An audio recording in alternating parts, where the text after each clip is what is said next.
You know, this is the kind of weather where you just want to pull up the covers and remain under them until spring comes.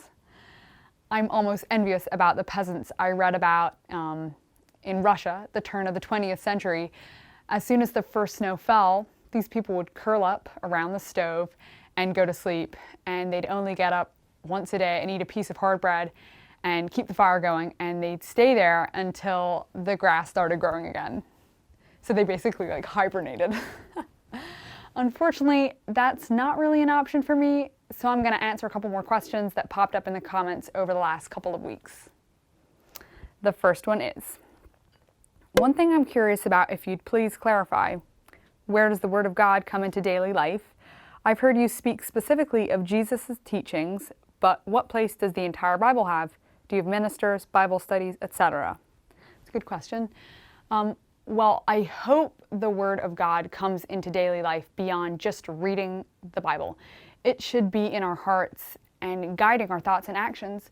Of course, being human, that sometimes doesn't happen, but it's certainly what I strive for. That being said, we do read from the Bible daily in worship meetings and also as individuals, usually not very long, but something.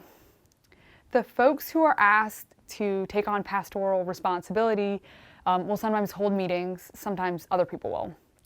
As for Bible studies, although I am not currently participating in one, I'm sure they're happening. Next question.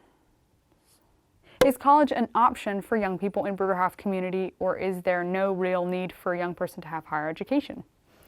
So yes, a lot of Bruderhof young people go to college because we do need people with professional degrees or just further education for the work we do. You know, the businesses we run, or just to serve within the community, like as a healthcare professional, a teacher, or in the legal field.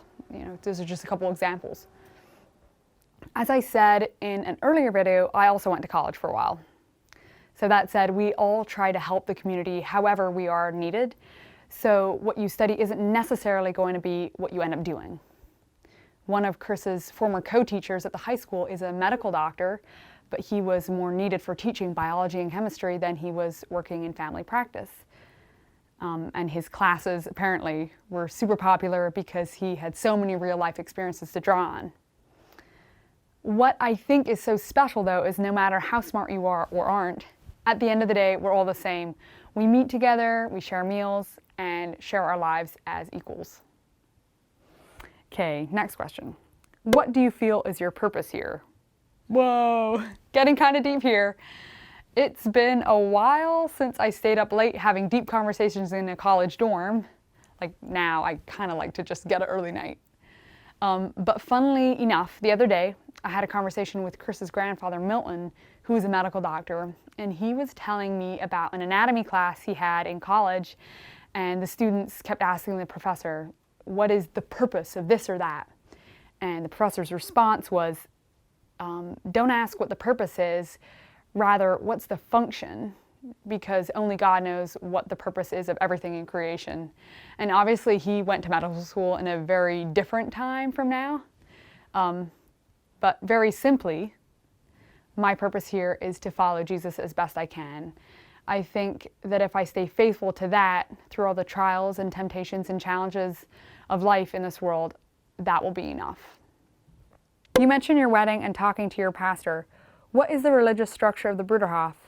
By that I mean, how are ministers ordained or chosen, and do they study at a seminary?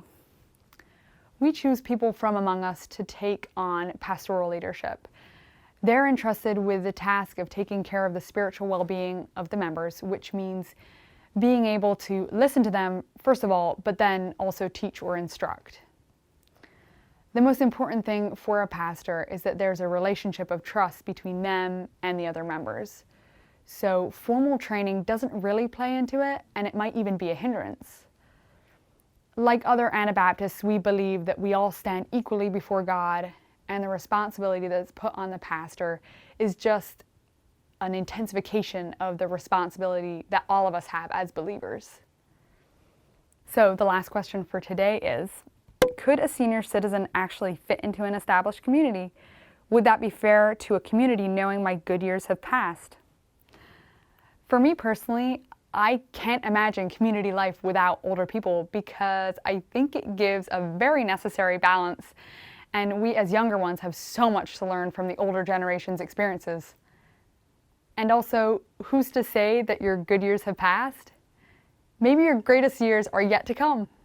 I sure hope my greatest years are yet to come anyway. Here's a couple more videos for you to click on if you haven't seen them yet. And that will be all from me for this one. I'll see you around.